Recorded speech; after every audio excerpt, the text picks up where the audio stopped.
Good morning every one. ಇವತ್ತು ದಿನ 10 and ಇವತ್ತೇನೆಂದರೆ ಇವತ್ತು ಬೇಗ ರೆಡಿ ಆಗಿದ್ದೀನಿ. ಬೇಗ ಎದ್ದು ಬೇಗ ಸ್ನಾನ ಮಾಡ್ಕೊಂಡು ರೆಡಿ ಆಗಿಬಿಟ್ಟಿದ್ದೀನಿ. ಏನಕ್ಕೆ ಫಸ್ಟ್ ನಾನು ನನ್ನ ತಮ್ಮದು ಪೇರೆಂಟ್ ಟೀಚರ್ಸ್ ಮೀಟಿಂಗ್ ಇದೆ, ಅಲ್ಲಿಗೆ ಹೋಗಬೇಕು.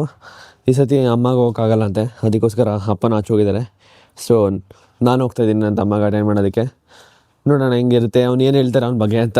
ಅವನು ಕಂಪ್ಲೇಂಟ್ಸ್ ತುಂಬ ಇರುತ್ತೆ ಅವನ ಮೇಲೆ ಅಂತ, ಯಾಕೆಂದರೆ ಅವ್ನು ತುಂಬ ಆಟ ಅಂತ ತುಂಬ ಇದು ಮಾಡ್ತಾನೆ. ನೋಡೋಣ ಹೆಂಗಿರುತ್ತೆ ಅಂತ, ಬನ್ನಿ ಹೋಣ. ಜಸ್ಟ್ ಮೀಟಿಂಗ್ ಆಯಿತು. They was a miscommunication. ಏನಂದರೆ it was not like single parent meeting ಥರ, it was a mass meeting where ನನ್ನ ತಮ್ಮ 9th ಇದ್ದಾನಲ್ಲ, 10th ಹೋಗ್ತಿದ್ದಾನೆ. ಅದಕ್ಕೋಸ್ಕರ ಓವರ್ ಆಲ್ ಪರ್ಫಾರ್ಮೆನ್ಸ್ ಮತ್ತು what and all needs to be changed ಅನ್ನೋದನ್ನು ಇದಕ್ಕೋಸ್ಕರ ವೀಡಿಯೋ ಎಲ್ಲ ತೋರಿಸಿ, ಪ್ರೆಸೆಂಟೇಷನ್ ತೋರಿಸಿ, ದ ಟೀಚಿಂಗ್ ಮೀ ಏನು ಚೇಂಜಸ್ ಮಾಡ್ಬೋದೇನು ಅಂತ. ಬಟ್ ನನಗೆ ಕಮ್ಯುನಿಕೇಷನ್ ಆಗಿಲ್ಲದೆ ನನಗೆ ಗೊತ್ತಿಲ್ಲ ಏನಾಗಿದೆ ಅಂತ. ಅದರಿಂದ ಬಂದಿದ್ದು ಲೇಟ್ ಆಯಿತು. ಎಲ್ಲ ಪೇರೆಂಟ್ಸ್ ಆಲ್ರೆಡಿ ಓಡ್ತಿದ್ರು ನಾನು ಓಡೋಟೆ ಬರೋ ಟೈಮಲ್ಲಿ. ಸೊ ಎಸ್, ಇಟ್ಸ್ ಮಿಸ್ಟೇಕ್, ನನ್ನ ಮಿಸ್ಟೇಕಿಂದ. ಯಾಕಂದರೆ ನಾನು ಕ್ಲೀನಾಗಿ ನೋಡಿಲ್ಲ. I take the blame here. But yes, ಇಷ್ಟೊಂಡ ನಾನು ಇಲ್ಲೇ ಇದ್ದೆ. ಮತ್ತು ಇನ್ನೊಂದು ಏನಂದರೆ ಸ್ಪೆಷಲ್, ನಾನು ಇದೇ ಸ್ಕೂಲಲ್ಲಿ ಓದಿದ್ದು. ಇದೇ ಸ್ಕೂಲಲ್ಲಿ 9th 10th full complete schooling ನಾನು ಮುಗಿಸಿರೋದೇ ಇದೇ ಸ್ಕೂಲಲ್ಲಿ. ಈ ಸ್ಕೂಲ್ ಮುಗಿಸಿ ಬಂದಿದ್ದಕ್ಕೆ ಒಂಥರ ನಾಸ್ಟಾಲ್ಜಿಯಾ ಫೀಲ್ ಆಗ್ತಾಯಿದೆ ನನಗೆ. It feels good. ಎಲ್ಲ ಹಿಂದಿನ ನೆನಪುಗಳು, ಮೆಮೊರೀಸ್ ಎಲ್ಲ ಬರ್ತಾಯಿದೆ ನನಗೆ. It was A good experience ನಾನು ಸ್ಕೂಲಿಗೆ ಬರೋದು. ಮತ್ತೆ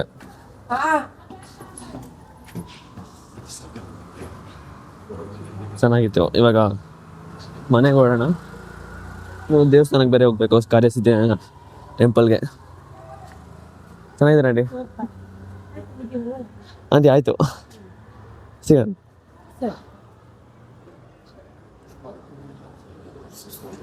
ಚೆನ್ನಾಗಿತ್ತು ನನ್ನ ಸ್ಕೂಲ್ ಇದು ಬಂದಿದ್ದು. It was definitely fun. But ಏನಂದರೆ ನನ್ನ ತಮ್ಮನ ಸ್ವಲ್ಪ ಇಶ್ಯೂಸ್ ಹೇಳಿದ್ರು. ನಾನು ಐ ಡಿಡ್ ನೋ ದಟ್, ಮತ್ತು ಗೊತ್ತಿರಲಿಲ್ಲ ಅದ್ರ ಬಗ್ಗೆ. ಇವಾಗ ಮನೆಗೆ ಹೋಗಿ ಅನ್ಸತಿ ಇನ್ಫಾರ್ಮ್ ಮಾಡಿ, ಒಂದು ಮನೆಗೆ ಬಂದಮೇಲೆ ಸ್ವಲ್ಪ ಕೂರ್ಸಿ ಮಾತಾಡಬೇಕು, ಏನು ಪ್ರಾಬ್ಲಮ್ಮು ಏನು ಅಂತ. ಚೆನ್ನಾಗಿ ಓದ್ತಾನೆ, ಏನಿಲ್ಲ. ಸ್ವಲ್ಪ ಹೇಳಿದ್ನಲ್ಲ ಆಟ ಅಂತ ಸ್ವಲ್ಪ ಜಾಸ್ತಿ ಫೋಕಸ್ ಎಲ್ಲ ಆಗ್ಬಿಟ್ಟಿದೆ. 10th ಬರ್ತಿದ್ದಾನಲ್ಲ, ಸ್ವಲ್ಪ ಚೇಂಜಸ್ ಮಾಡ್ಕೋಬೇಕು.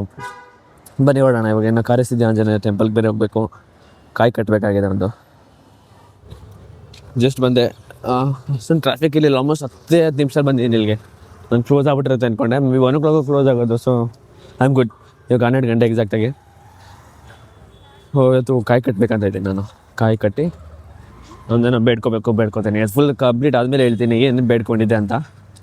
ನೋಡೋಣ. ಜನ ಅಷ್ಟೊಂದೇನು ಅನಿಸ್ತಿಲ್ಲ ಶನಿವಾರಕ್ಕೆ. ಲಾಸ್ಟ್ ಟೈಮ್ ಬಂದಾಗ ಇವಿ ಜನ ಇದ್ದರು, ಈ ಸತಿ ಕಡಿಮೆ ಇದ್ದಾರೆ. ನೀವು ಬರ್ತಿರ್ತೀರ ಇಲ್ಲಿಗೆ ಕರೆಸಿದೆ ಇದು ಟೆಂಪಲ್ಗೆ? ಕಮೆಂಟ್ ಮಾಡಿ ಹೇಳಿ ನೀವು ಯಾವ ಟೆಂಪಲ್ಗೆ ಹೋಗ್ತೀರಾ, ಇಲ್ಲಾಂದರೆ ಇದಕ್ಕೆ ಬರೋದಿರೆ ಇದೇ ಟೆಂಪಲ್ಗೆ ಬರ್ತೀನಿ ಅಂತ ಕಮೆಂಟ್ ಮಾಡಿ.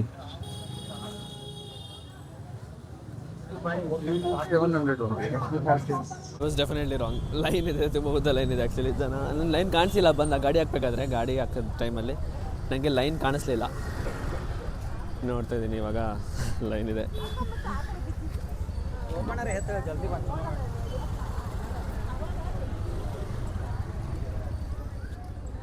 Okay, wrong. ಮಿಸ್ ಆಗಿ ನಾನು ಹೊರಗಡೆ ಹೋಗೋದೇ ಲೈನಲ್ಲ, ಪ್ರಸಾದ ಲೈನಲ್ಲಿ ನಿಂತಿದ್ದೀನಿ ನಾನು. ಹೊರಗಡೆ ಹೋಗಿಲ್ಲ, ಬಟ್ ಪ್ರಸಾದಕ್ಕೆ ನಿಂತ್ಬಿಟ್ಟಿದ್ದೀನಿ. ಬಟ್ ಆದರೂ ಜನ ಇದ್ದಾರೆ ಅನ್ಸುತ್ತೆ.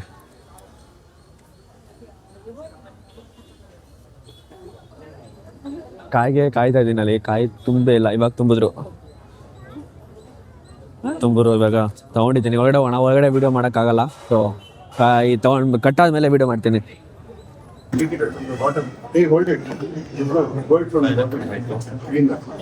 ಕಾಯಿನ ಕಟ್ಟಾಯಿತು, ಗೊತ್ತಿಲ್ಲ ಆಡಿಯೋ ಬರ್ತಿದೆ ಅಲ್ವಾ ಅಂತ. ಬಟ್ ಕಾಯಿ ಕಟ್ಟಿ ಇವಾಗ ಮತ್ತೆ ಅನ್ಸೋದೆ ಸುತ್ತಬಿಟ್ಟು ಹೊರಡೋದೆ ಇವಾಗ. ಹೊರಡೋಣ. ತುಂಬ ರಶ್ ಇತ್ತು, ಬಟ್ ಮನೆಗೂ ಕಟ್ಟಿದ್ದೀನಿ. ಅಂದ್ಕೊಂಡಿರೋದಾಗಲಿ ಅಂತ ಅಂದ್ಕೊಂಡು ಎಲ್ಲರಿಗೂ ಒಳ್ಳೆಯದಾಗ.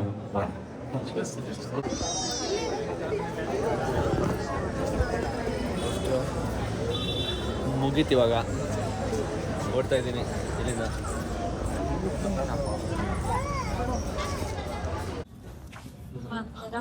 ಸೊ ಆಯಿತು. ಪ್ರಸಾದ ತಿನ್ನೋಕ್ಕಿಂತ ಮುಂಚೆ ನನ್ನ ಮುಗಿಗೆ ಬಂದಿತ್ತು. ಸೊ ಲೈನಲ್ಲಿ ನಿಲ್ಲಕ್ಕೆ ಹೋಗಲಿಲ್ಲ, ತುಂಬ ದೊಡ್ಡ ಲೈನ್ ಇತ್ತು. ಬಟ್ ಕಾಯಿ ಕಟ್ಟಿದ್ದೀನಿ. ಹೊರಗಡೆ ವೀಡಿಯೋ ಮಾಡೋದಕ್ಕೆ ಬಿಟ್ಟಿಲ್ಲ. ಸೊ ಅದರಿಂದ ವೀಡಿಯೋ ಇಲ್ಲ. ಇವಾಗ ಓಡಬೇಕು. ಇಲ್ಲಿಂದ ಓಡಿ ನೋಡ್ಬೇಕು ನೆಕ್ಸ್ಟ್ ಏನು ಮಾಡಬೇಕು ಅಂತ. ಮೋಸ್ಟ್ ಪ್ರಾಬ್ಲಿ ಜಿಮ್ಗೆ ಹೋಗಬೇಕು. ನೋಡೋಣ ಏನಾಗುತ್ತೆ ಅಂತ. ನಂದು ಯಾವಾಗಿರೋ ಲಾಸ್ಟ್ ಮಿನಿಟ್ ಪ್ಲ್ಯಾನ್. ಜಿಮ್ಗೆ ಹೋಗ್ಬೇಕಾದ್ರೆ ನೆಕ್ಸ್ಟ್ ಎಲ್ಲ ಊರಿಗೆ ಹೊಂಟೋಗ್ಬಿಡ್ತೀನಿ, ಆ ಥರ ಪ್ಲ್ಯಾನ್ ಮಾಡುತ್ತೆ. ಸೊ ನೋಡಿಕೊಂಡು ಹೋಗೋಣ, ನಸ್ಕೊ ಮನೇಲಿ ಸಿಗೋಣ. ಇವತ್ತು ಜಸ್ಟ್ ಕರೆ ಹಾಕ್ಸಿದೆ, ನಾನು ಬಂದು ಮಲ್ಕೊಂಡಿದ್ದಾನು. ಇವಾಗ ಎದ್ದಿದ್ದೀನಿ ಲಿಟಲಿ 7 ಗಂಟೆಲಿ. ನಾನು ಬಂದು ಮಲ್ಕೊಂಡಿದ್ದೆ 3 ಗಂಟೆ ಆಗಿತ್ತು ನಾನು ಬಂದಾಗ. ಮಲ್ಗಿ ಇವಾಗ 7 ಗಂಟೆಲಿ ಎದ್ದೊಳ್ತಿದ್ದೀನಿ. ಸ್ಕ್ರೇಜಿ.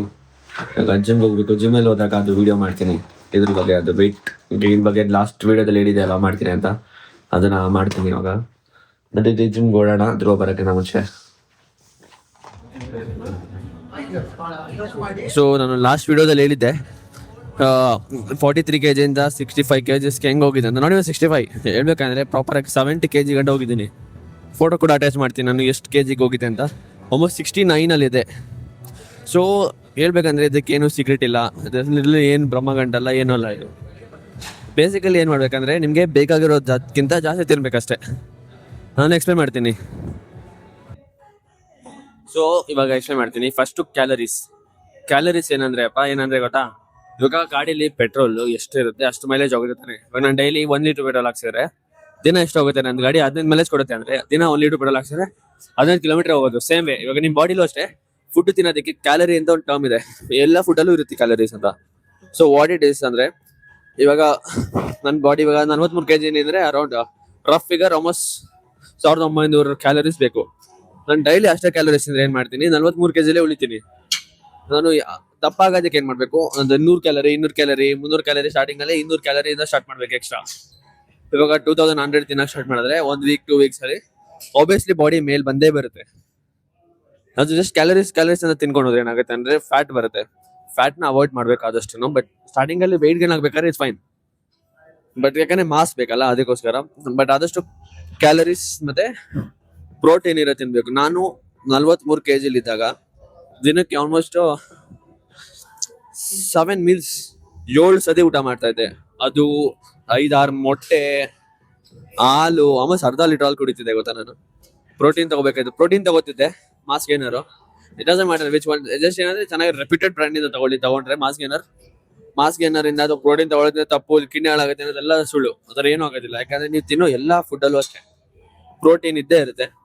ಲಿಟರಲಿ ಇನ್ ಎವ್ರಿಥಿಂಗ್, ಹಾಲಲ್ಲಾಗಿರ್ಬೋದು, ಮೊಟ್ಟೆಲಾಗಿರ್ಬೋದು, ಚಿಕನ್, ಪನ್ನೀರ್ ಎಲ್ಲದಲ್ಲೂ ಪ್ರೋಟೀನ್ ಇರುತ್ತೆ. ಬಟ್ ಏನಂದ್ರೆ ಆದಷ್ಟು ಫೋಕಸ್ ಮಾಡ್ಬೇಕಾಗಿರೋದು ಲೆಸ್ ಫ್ಯಾಟ್ ಇರೋಂಥ ಪ್ರೋಟೀನ್. ಹಾಲಲ್ಲಿ ನೀವು ಸ್ಟಾರ್ಟಿಂಗ್ ಅಲ್ಲಿ you can go for good life full toned milk ಬರುತ್ತಲ್ಲ, ಅದ್ರಲ್ಲಿ ಆದಷ್ಟು ಫ್ಯಾಟ್ ಇರುತ್ತೆ ಮತ್ತು ಕ್ಯಾಲರೀಸ್ ಜಾಸ್ತಿ ಇರುತ್ತೆ. ಅದೇ ತರ ಏನ್ ಮಾಡ್ಬೇಕು, ಜಾಸ್ತಿ ಊಟ ತಿನ್ಬೇಕು. ನಮಗೆ ಬೇಕಾಗಿರೋ ಫುಡ್ಗಿಂತ ಜಾಸ್ತಿ ತಿನ್ನೋದ್ರಿಂದ ಆಟೋಮೆಟಿಕ್ ಆಗಿ ಬಾಡಿ ಬರುತ್ತೆ. ನಾನು ಏನ್ ತಿಂತಿದ್ದೆ ಅಂದ್ರೆ ಯೂಶಲಿ ಬೆಳಗ್ಗೆ ತಕ್ಷಣ ಫಸ್ಟ್ ಓಟ್ಸ್ ತಿಂತಿದ್ದೆ, ಯಾಕಂದ್ರೆ ಅದು ಫುಲ್ ಮಾಡುತ್ತೆ ನಾನು. ಅದಾದ್ಮೇಲೆ ಓಟ್ಸ್ ತಿಂದಾದ್ಮೇಲೆ ಬಿಕಾಸ್ ಕಾರ್ಬ್ಸ್ ತಿನ್ನೋದ್ರಿಂದ ಎನರ್ಜಿ ಜಾಸ್ತಿ ಇರುತ್ತೆ, ಓಟ್ಸ್ ತಿಂತಿದ್ದೆ. ಅದಾದ್ಮೇಲೆ ಮೊಟ್ಟೆ ತಿಂತಿದ್ದೆ. ಆಲ್ಮೋಸ್ಟ್ ದಿನಕ್ಕೆ 6-7 ಮೊಟ್ಟೆ ಇದ್ದೀನಿ. ಒಂದ್ಸತಿ 10 ಮೊಟ್ಟೆ ಕೂಡ ತಿಂದಿದೆ. ಬಟ್ 10 ಮೊಟ್ಟೆ is not that recommended to be honest. ಯಾಕಂದ್ರೆ ಬ್ಯಾಡ್ ಬ್ರೆತ್ ಬರುತ್ತೆ, ಬಾಯಿ ವಾಸನೆ ಬರುತ್ತೆ, ಮತ್ತೆ ಗ್ಯಾಸ್ ಪ್ರಾಬ್ಲಮ್ ಇರುತ್ತೆ. ಅದರಿಂದ ಆದಷ್ಟು ನಾನು ಹೇಳೋದು ಅರ್ಥ ಆಗ್ತಿದೆ ಏನಿಲ್ಲ, ಬರೀ ಜಸ್ಟ್ ಜಾಸ್ತಿ ಕ್ಯಾಲರೀಸ್ ಇರೋ ಫುಡ್ ತಿನ್ನೋದಷ್ಟೇ. That's literally it. There is literally no secret. ಆ ಫುಡ್ ತಿಂದ್ರೆ ಈ ಫುಡ್ ತಿಂದ್ರೆ ಅಂತ ಏನಿಲ್ಲ. ಏನಂದ್ರೆ ಕ್ಯಾಲರಿ ಇರೋ ಫುಡ್ ತಿನ್ನಿ, ಫುಡ್ ಟ್ರ್ಯಾಕ್ ಮಾಡಿ. ನಮ್ಗೆ ಅನ್ಸ್ಬೋದು ಟ್ರ್ಯಾಕ್ ಮಾಡದೆ ಹೋದಾಗ ತಿನ್ಬೇಕಾದ್ರೆ ಎಷ್ಟು ಜಾಸ್ತಿ ತಿಂದಿದ್ದೀನಿ ಅನ್ಸುತ್ತೆ. ಬಟ್ ಅದನ್ನ ಟ್ರ್ಯಾಕ್ ಮಾಡಿದಾಗ ಗೊತ್ತಾಗುತ್ತೆ ನಾವು ಅಷ್ಟೊಂದು ತಿಂತಾರಲ್ಲ. ನಾವು ತಿಂತಾರೋ ಫುಡ್ ಏನಾಗ್ತಿರುತ್ತೆ, ರೈಸ್ ಅಲ್ಲೆಲ್ಲ ಕಾರ್ಬ್ಸ್ ಜಾಸ್ತಿ ಇರುತ್ತೆ ಕ್ಯಾಲರೀಸ್ಗಿಂತ. ಕಾರ್ಬ್ಸ್ ಇಂದ ಏನಾಗುತ್ತೆ ಅಂದ್ರೆ ಹೊಟ್ಟೆ ಬರುತ್ತೆ. ಕಾರ್ಬ್ಸ್ ಎನರ್ಜಿಗೆ ಯೂಸ್ ಆಗೋದು. When you eat too much carbs ಎಲ್ಲ ಏನಾಗುತ್ತೆ, ಸ್ಟೋರ್ ಆಗುತ್ತೆ ಫ್ಯಾಟ್ ಇದರಲ್ಲಿ. ಸೊ ದಟ್ ಎನರ್ಜಿಗೆ ಯೂಸ್ ಆಗೋದಕ್ಕೋಸ್ಕರ. ಅದಕ್ಕೆ ಅಷ್ಟೇ. ಅದು ಬಿಟ್ರೆ ಇನ್ನೇನಿಲ್ಲ. ಆದಷ್ಟು ಕ್ಯಾಲರಿ ಜಾಸ್ತಿ ಇರತ್ತೀನಿ, ಪ್ರೋಟೀನ್ ಇರತ್ತೀನಿ, ಆಟೋಮೆಟಿಕ್ ಆಗಿ ಬರುತ್ತೆ. ಪ್ರೋಟೀನ್ ತಿನ್ನೋದ್ರಿಂದ ಮಸಲ್ ಗೇನ್ ಆಗುತ್ತೆ ಜಾಸ್ತಿ. ಮತ್ತೆ ನೀವಾಗ ಬಾಡಿಗೆ ಎಷ್ಟು ಕ್ಯಾಲರೀಸ್ ಬೇಕು ಏನು ಅಂತ ಟ್ರ್ಯಾಕ್ ಮಾಡೋದಕ್ಕೆ ಚಾಟ್ ಜಿಪಿಟಿ ಇದೆ. ಯಾರಿಗೂ ಗೊತ್ತಿಲ್ಲ ಚಾಟ್ ಜಿಪಿಟಿ. ಇವಾಗ ಚಾಟ್ ಜಿಪಿಟಿ, ಜಮಿನಿ, ಇಲ್ಲ ಆನ್ಲೈನ್ ಹೋಗ್ಬಿಟ್ಟು just can search BMI test ಅಂತ ಹಾಕರೆ ಎಲ್ಲ ಬರುತ್ತೆ. BMI ಅಂತ ಸರ್ಚ್ ಮಾಡಿದ್ರೆ ಆಟೋಮೆಟಿಕ್ ಆಗಿ ಕ್ಯಾಲ್ಕುಲೇಟರ್ ಬರುತ್ತೆ. ಕ್ಯಾಲರಿ ಟ್ರ್ಯಾಕರ್ ಅಂತ ಸರ್ಚ್ ಮಾಡಿ ಗೂಗಲ್ ಅಲ್ಲಿ, ಕ್ಯಾಲರಿ ಟ್ರ್ಯಾಕರ್ ಬರುತ್ತೆ. ಏನಿಲ್ಲ, ನಿಮ್ ಹೈಟ್, ನಿಮ್ ವೆಯ್ಟ್ ಮತ್ತೆ ನಿಮ್ ಏಜ್ ಹಾಕಿದ್ರೆ ಸಾಕು, ಆಟೋಮೆಟಿಕ್ಲಿ ತೋರಿಸುತ್ತೆ ಎಷ್ಟು ಕ್ಯಾಲರೀಸ್ ತಿನ್ಬೇಕು ಇವಾಗ ಆ ಬಾಡಿ ಮೇಂಟೈನ್ ಮಾಡೋದಕ್ಕೆ, ತೂಕನ ಪ್ಲಸ್ ಎಷ್ಟು ಕ್ಯಾಲರೀಸ್ ಜಾಸ್ತಿ ತಿನ್ನೋದ್ರಿಂದ ಎಷ್ಟು ವೆಯ್ಟ್ ಗೇನ್ ಬೇಗ ಆಗ್ಬೋದು. ಏನಂದ್ರೆ ನಾನು ಹೇಳಿದ್ರೆ ನಾನು ಮಾಡಿ ತಪ್ಪು ನೀವು ಮಾಡಬೇಡಿ. ನಾನು ಸ್ಟಾರ್ಟಿಂಗ್ ಅಲ್ಲಿ ಗೊತ್ತಿಲ್ಲದೆ ಬರೀ ಕ್ಯಾಲರೀಸ್ ಅಂತ ತಿನ್ಕೊಂಡು ಏನಾಗಿದ್ದಾನೆ ಹೊಟ್ಟೆ ಬಂದ್ಬಿಟ್ಟಿದೆ. ಯಾವ ಫ್ಯಾಟ್ ಆಕ್ಚುಲಿ ಹೊಟ್ಟೆ ಇದೆ ನಂಗೆ. ಮುಂಚೆ ಹೊಟ್ಟೆ ಇರಲಿಲ್ಲ. ಏನಾಯ್ತು, ನಾನು ವೆಯ್ಟ್ ಗೇನ್ ಆಗೋ ಇದರಲ್ಲಿ ಪ್ರೋಗ್ರೆಸ್ ಅಲ್ಲಿ ನಾನು ಜಾಸ್ತಿ ಕ್ಯಾಲರೀಸ್ ತಿನ್ಬೇಕಂತ ಜಾಸ್ತಿ ತಿಂದು ಓವರ್ ಡಿಡ್ ಇಟ್. ನೀವು ಅದೇ ಸೇಮ್ ಮಿಸ್ಟೇಕ್ ಮಾಡಬೇಡಿ. ಆದಷ್ಟು 200-300 ಕ್ಯಾಲರಿ ಸರ್ಪ್ಲಸ್ ಅಲ್ಲಿ ಇದ್ರೆ ಸಾಕು. ಆಟೋಮೆಟಿಕ್ ಬಾಡಿ ಸ್ಲೋ ಆಗಿ ಪಿಕಪ್ ಆಗುತ್ತೆ. ಬಟ್ ಬರುತ್ತೆ, ಟ್ರಸ್ಟ್ ಮೀ ಆನ್ ದಟ್. ಕ್ಯಾಲರೀಸ್ನ ಟ್ರ್ಯಾಕ್ ಮಾಡಿ ಬಂದೇ ಬರುತ್ತೆ. ಯಾಕೆ ಬರೋದಿಲ್ಲ? ಜಾಸ್ತಿ ತಿನ್ನಿ ಅಷ್ಟೇ. ಮುಂಚೆ ಎಲ್ಲ ಹೇಳ್ತಿದ್ರು ಗೊತ್ತಾ ಊರವರೆಲ್ಲ, ಜಾಸ್ತಿ ತಿನ್ನು ಸರಿ ಹೋಗುತ್ತೆ ಅಂತ. It is actually true. ಜಾಸ್ತಿ ತಿನ್ನಿಂದ ಆಟೋಮೆಟಿಕ್ ಆಗಿ ವೆಯ್ಟ್ ಗೇನ್ ಆಗೇ ಆಗ್ತೀರಾ. ಏನಂದ್ರೆ ಜಸ್ಟ್ ಮೇಕ್ ಶೋರ್ ಅದನ್ನ ಓವರ್ ಡೂ ಮಾಡಲ್ಲ ಅಂತ ಟ್ರ್ಯಾಕ್ ಮಾಡಿ, ಗೊತ್ತಾಗುತ್ತೆ ಎಲ್ಲ.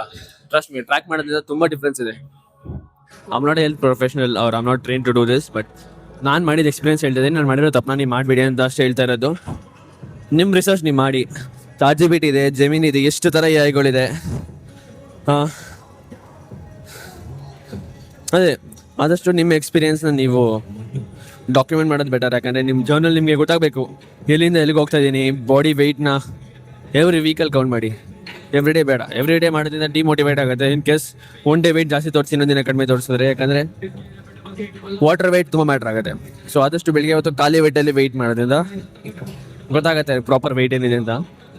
ಮತ್ತು ಒಂದ್ಸತಿ BMI ಮಾಡಿಸ್ಕೊಳ್ಳಿ, ಗೊತ್ತಾಗುತ್ತೆ ಎಷ್ಟು ಬಾಡಿ ಫ್ಯಾಟ್ ಇದೆ, ಎಷ್ಟು ಮಸಲ್ ಇದೆ, ಎಲ್ಲ ಗೊತ್ತಾಗುತ್ತೆ. ಆ್ಯಂಡ್ BMI usually do not cost that much. One time ಅಷ್ಟೇ ಸ್ಪೆಂಡ್ ಮಾಡಿ, ಏನಾಗೋದಿಲ್ಲ. Trust me, it's gonna be helpful for you. So what you guys think about my ಏನು ಹೇಳಿ, ಕನ್ನಡದಲ್ಲಿ ಮಾತಾಡ್ತೀನಿ. ಅದು ಯಾಕೆ ಮಧ್ಯದಲ್ಲಿ ಇಂಗ್ಲೀಷ್ ಬರುತ್ತೆ ಅಂತ ಗೊತ್ತಿಲ್ಲ. I'm really sorry. ಬಟ್ ಏನು ಅನ್ಸುತ್ತೆ, ನಾನು ಇಷ್ಟು ಕನ್ನಡ ಮಾಡಿರೋ ವೀಡಿಯೋಗಳಾಗಿರ್ಬೋದು, ಏನೋ ಜಿಮ್ ನನ್ನ ಕಂಟೆಂಟ್ ಅಲ್ಲ.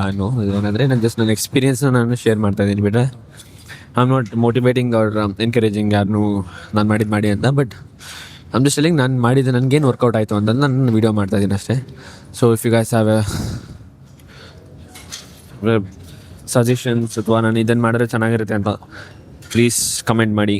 Because I value each and every comment you guys gonna do.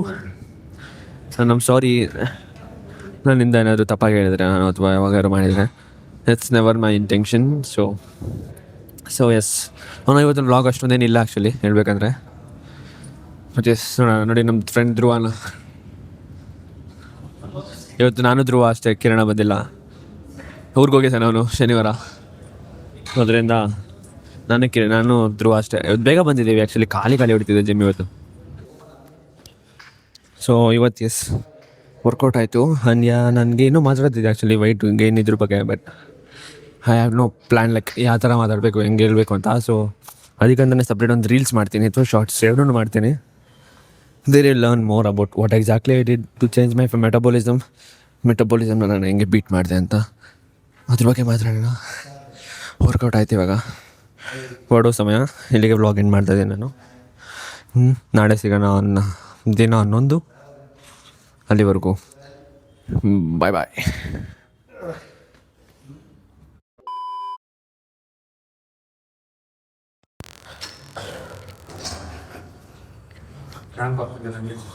Cramp ಆಗ್ತಿದೆ.